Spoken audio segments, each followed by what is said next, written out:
டெல்லி தர்பார் நேயர்கள் அனைவருக்கும் வணக்கம். இந்திய அரசியலில் பரபரப்பாக எதிர்பார்க்கப்படும் டெல்லி தேர்தல் நடக்க போகிறது. இந்த வீடியோ யாருக்காக ஆதரவாகவோ யாருக்காக எதிராகவோ இது ஒரு பிரச்சார நோக்கத்தில் எடுக்கப்படுவதல்ல. ஜஸ்ட் இது வரைக்கும் என்ன நடந்தது, மக்களுடைய எதிர்பார்ப்பு என்னவாக இருக்கிறது, மக்கள் எந்த வகையில் ஓட்டு போட வாய்ப்பு இருக்கிறது அப்படின்றத பத்தி தான் டிஸ்கஸ் பண்ண போறோம்.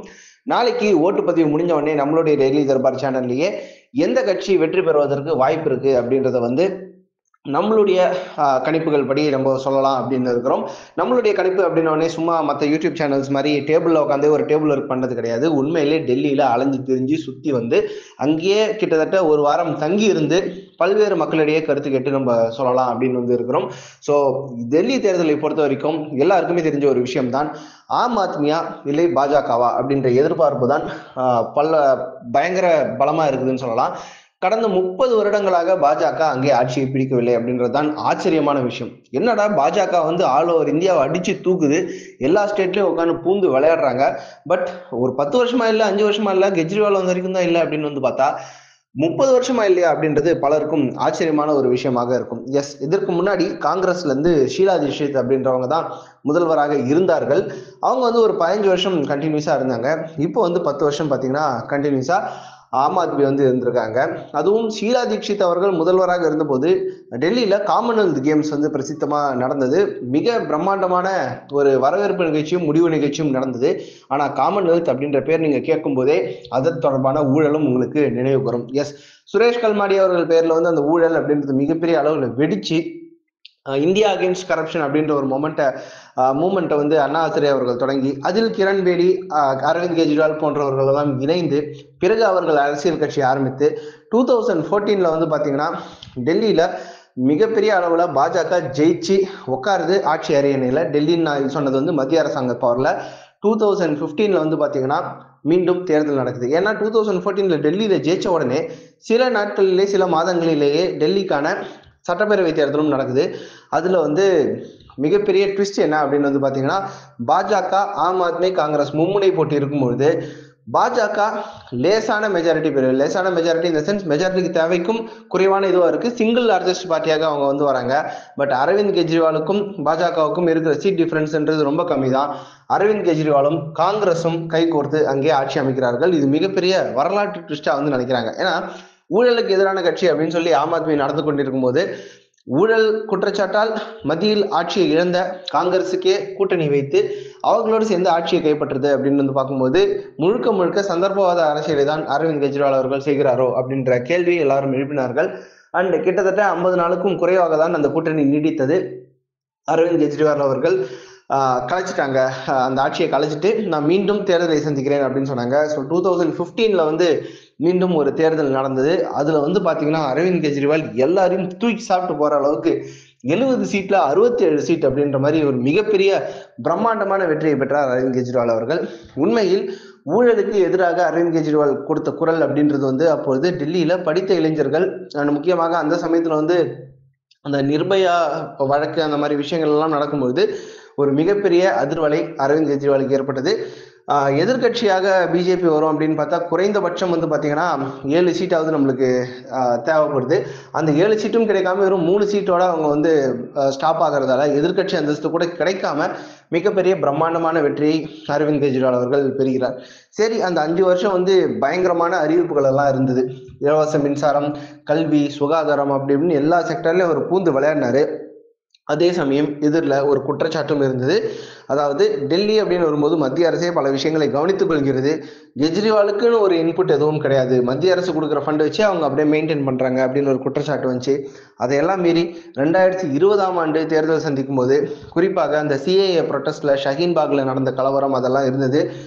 உஷாரா கெஜ்ரிவால் அவர்கள் எந்த விதமான சைடும் எடுக்கல. சிஏஏ தேவையா இல்லையான்ற பத்தி எதுவுமே பிரச்சாரம் பண்ணாம ஒருவேளை சட்டம் ஒழுங்கு என் கையில் இருந்திருந்தால், மத்திய அரசு கிட்ட இல்லாம என் கையில் இருந்திருந்தால் நிச்சயமாக நான் கலவரத்தை அடக்கியிருப்பேன் அப்படின்ற ஒரு ஸ்டாண்டோட மட்டுமே அவர் நின்னாரு.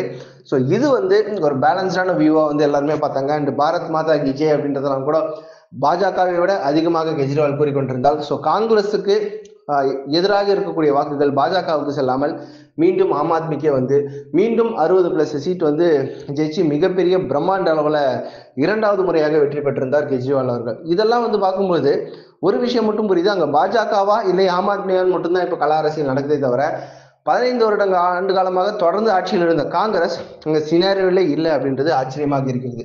2014 வரைக்கும் காங்கிரஸ் அங்க ஆளும் கட்சியாக இருந்தது. ஆனா அடுத்த எலெக்ஷன்ல ஆம் ஆத்மியும் பாஜக மட்டும்தான் அந்த 70 சீட்டுகளை பங்கு போட்டிருக்காங்களே தவிர காங்கிரஸ் ஒரு சீட்டு கூட கிடைக்கல. செகண்ட் டைமும் ஒரு சீட்டு கூட கிடைக்கல அப்படின்றது ஆச்சரியம் கலந்த அதிர்ச்சியாக இருக்கிறது. இந்த முறை ஐஎன்டிஏ அலையன்ஸ்ல காங்கிரஸும் ஆம் ஆத்மியும் இருந்தார்கள்.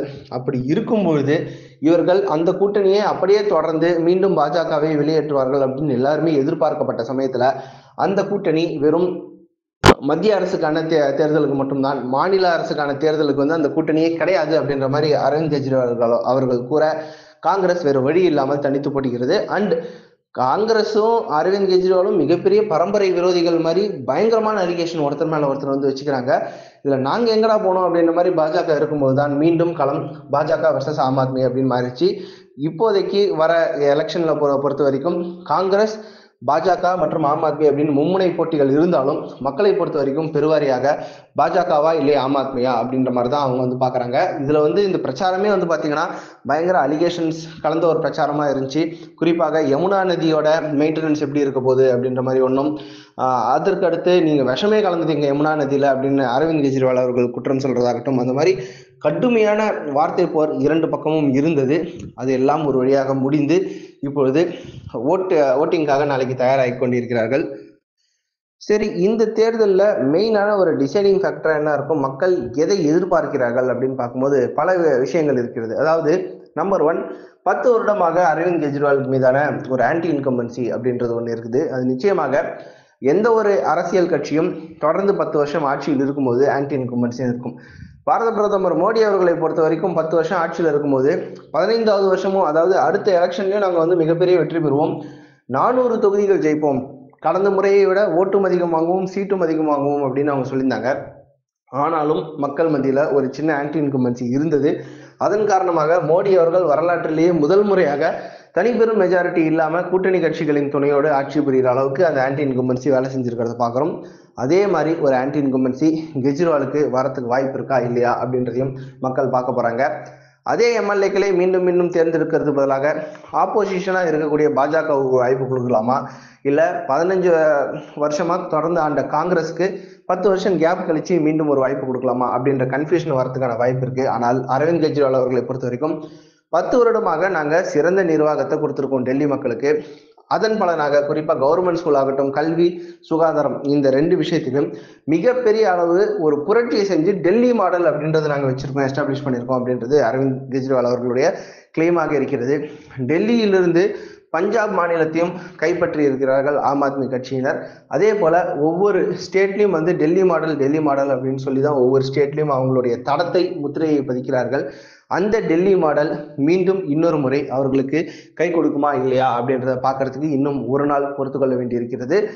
இன்னைக்கு எல்லாருமே டெல்லி மக்கள் ஒரு நாள் ஃபுல்லா டைம் எடுத்து நாளைக்கு யாருக்கு ஓட்டு போடுறது அப்படின்றத செலக்ட் பண்ணியிருப்பாங்க, அப்படின்றத டிசைட் பண்ணியிருப்பாங்க.